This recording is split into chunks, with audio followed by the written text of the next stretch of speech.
अस्सलाम वालेकुम। आप देख रहे हैं के न्यूज चैनल। खबर शामिल करते हैं आरिफवाला से। हमारे नुमाइंदे शफीक फूल की रिपोर्ट के मुताबिक आरिफवाला कुमारावाला चौक में अरसा दराज से बने हुए मुसाफिर खाने को म्यूनिसिपल कमेटी के अमले ने खत्म कर दिया, जिससे मर्दों और खवातीन समेत बच्चों को कड़ी धूप में खड़ा होकर बसों का इंतजार करना पड़ता है। काबिल गौर ये है कि तहसील आरिफवाला जिला पाकपतन की वाहिद तहसील है।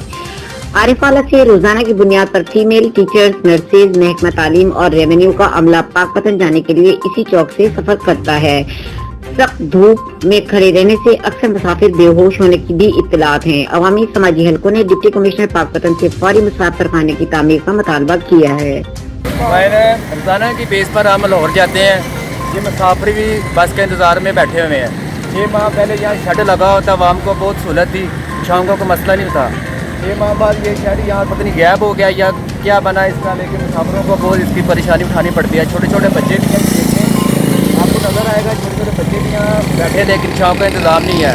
इतनी ज़्यादा गर्मी में बस का इंतज़ार करना बहुत मुश्किल हो जाता है। मेरी भी वज़ीर आला पंजाब उस्मान प्रसाद से दरख्वास्त है कि इस चीज़ का नोटिस लें और आवाम को सहूलत के लिए कोई ना अच्छा सा इंतज़ाम करें।